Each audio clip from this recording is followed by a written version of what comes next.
झारखंड दोस्तों, नमस्कार, जोहार। झारखंड की मुख्य बड़ी खबरों में आपका स्वागत है। आज की मुख्य बड़ी खबरों में आप देखेंगे मैया सम्मान योजना आदि से जुड़ी महत्वपूर्ण खबरों को।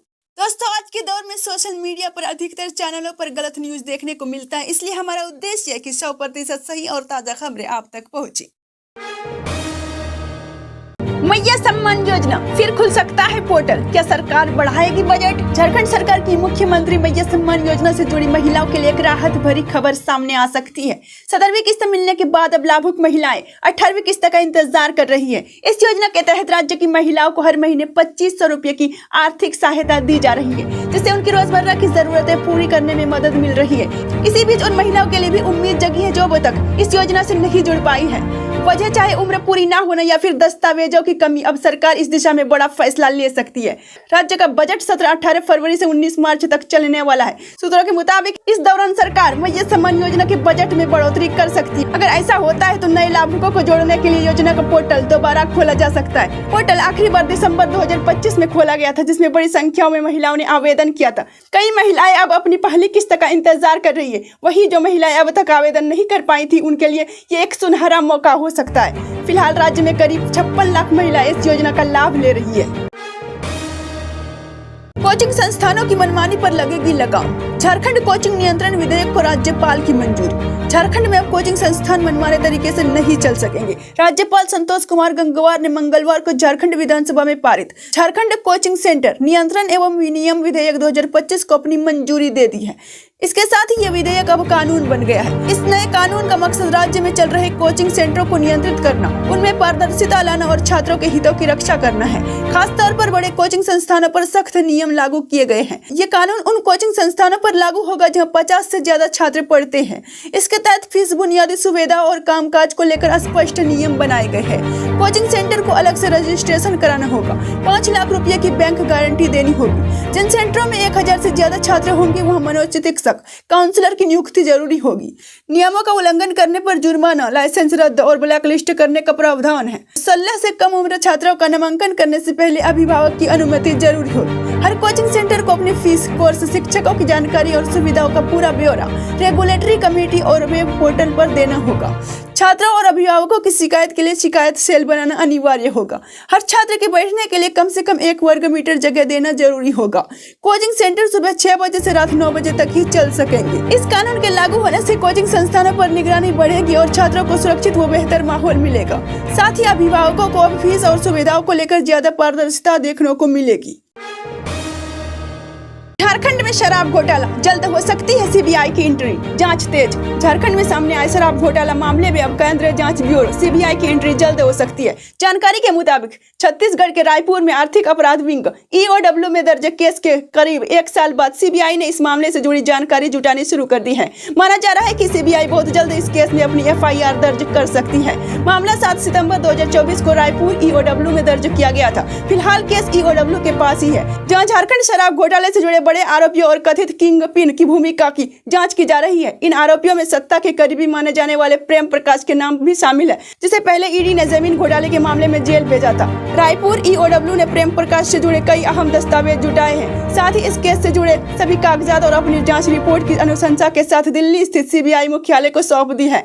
झारखंड में इस शराब घोटाले की जांच झारखंड एसीबी कर रही है। एसीबी जिन आरोपियों को गिरफ्तार कर जेल भेज चुकी है, वे सभी रायपुर ईओडब्ल्यू की जांच के दायरे में है। इन आरोपियों से एक-एक कर बयान लिया जा रहा है। आगे चलकर सीबीआई भी इनसे पूछताछ कर सकती है। हाल में ही रायपुर ईओडब्ल्यू ने देसी शराब सप्लाई करने वाली कंपनी के संचालक चन्नू जायसवाल को रिमांड पर लेकर पूछताछ की थी।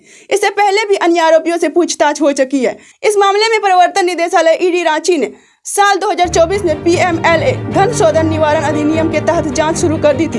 ईडी ने उत्पाद एवं मद्य निषेध विभाग के तत्कालीन प्रधान सचिव विनय कुमार चौबे, तत्कालीन संयुक्त आयुक्त उत्पाद गजेंद्र सिंह समेत अन्य अधिकारियों को आरोपी बनाया। 29 अक्टूबर 2024 को ईडी ने कई ठिकानों पर छापेमारी की थी। इस दौरान झारखंड की उत्पाद नीति से जुड़े अहम दस्तावेज, प्रिज्म कंपनी के होलोग्राम के नमूने, 2 आईफोन और अन्य मोबाइल फोन बरामद किए गए थे। आरोप है कि जनवरी 2022 में झारखंड की उत्पाद नीति बदलने के लिए छत्तीसगढ़ के अधिकारियों के साथ मिलकर योजना बनाई गई थी। इसके लिए रायपुर में बैठकें भी हुई थी। नई नीति छत्तीसगढ़ राज्य के निगम लिमिटेड के मॉडल पर आधारित है। यह भी आरोप है कि नीति लागू होने के बाद करीब 2 साल तक झारखंड में छत्तीसगढ़ की एजेंसियां काम करती रही। इस दौरान नकली होलोग्राम और अवैध शराब की सप्लाई की गई। जिससे झारखंड सरकार को करोड़ों का नुकसान हुआ।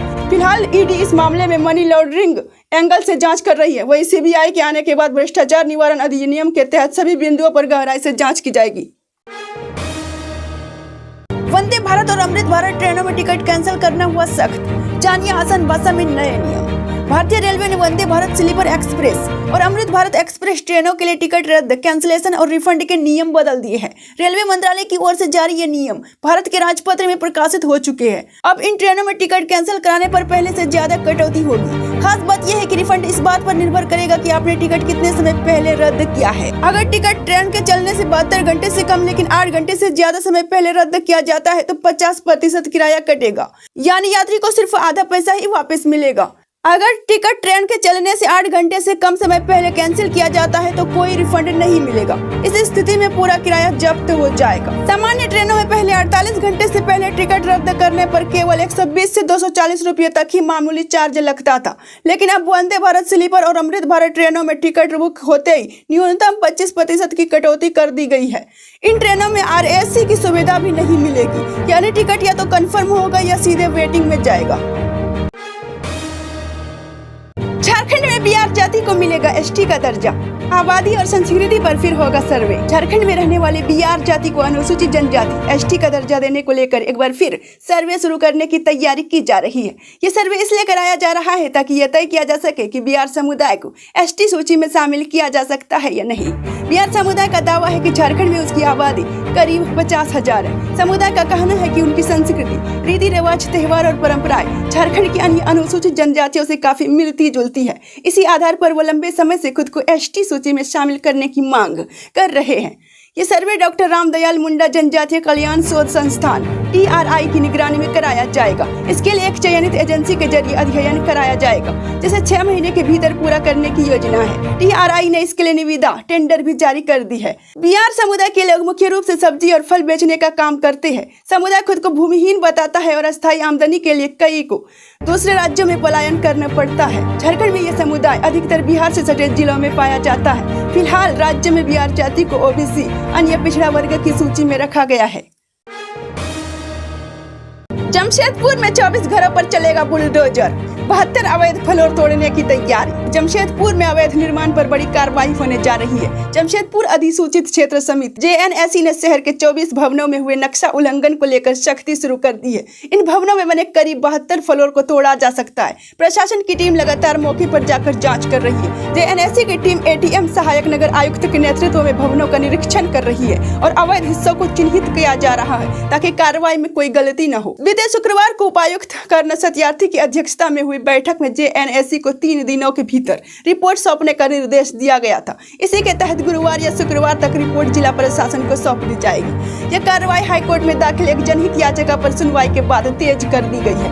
हाईकोर्ट ने साफ आदेश दिया है कि 1 महीने के भीतर सभी अवैध निर्माण तोड़े जाए। JNSC के सूत्रों के अनुसार जिन इलाकों में कार्रवाई होनी थी वो लीज क्षेत्र में आते हैं। ये नियम के मुताबिक सिर्फ +2 ग्राउंड तक ही निर्माण की अनुमति है, लेकिन जांच में सामने आया है कि कई इमारतों में 5-6 मंजिल तक अवैध निर्माण कर लिया गया है। इस मामले की सुनवाई मुख्य न्यायाधीश MS सोनक और न्यायमूर्ति सुजीत नारायण प्रसाद की खंडपीठ ने की थी। अदालत ने साफ कहा कि अगर आदेश का पालन नहीं हुआ तो नगर विकास सचिव, उपायुक्त, वरीय पुलिस अधीक्षक को व्यक्तिगत रूप से जिम्मेदार माना जाएगा।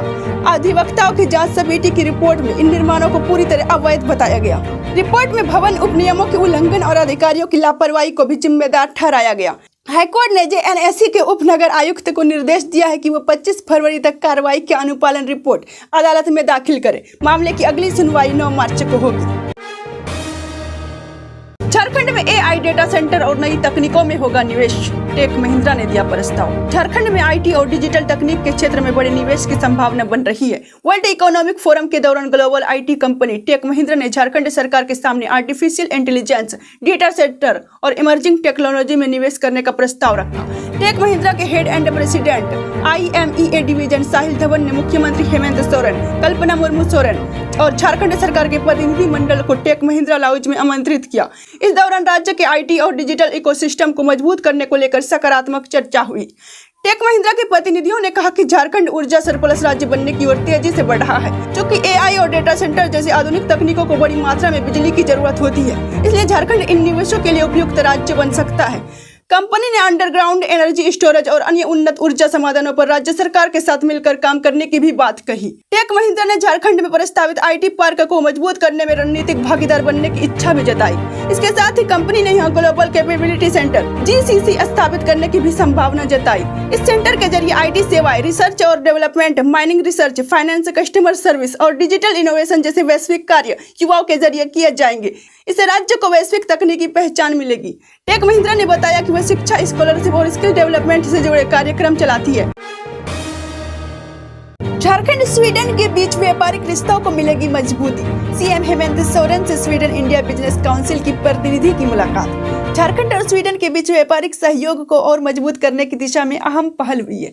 मुख्यमंत्री हेमंत सोरेन से स्वीडन इंडिया बिजनेस काउंसिल के चीफ इंडिया रिप्रेजेंटेटिव सेसिलिया ओल्डेन ने शिष्टाचार मुलाकात की। इस दौरान झारखंड विधानसभा की महिला एवं बाल विकास समिति के अध्यक्ष सह विधायक कल्पना मुर्मू सोरेन और राज्य का आधिकारिक प्रतिनिधि मंडल भी मौजूद रहा।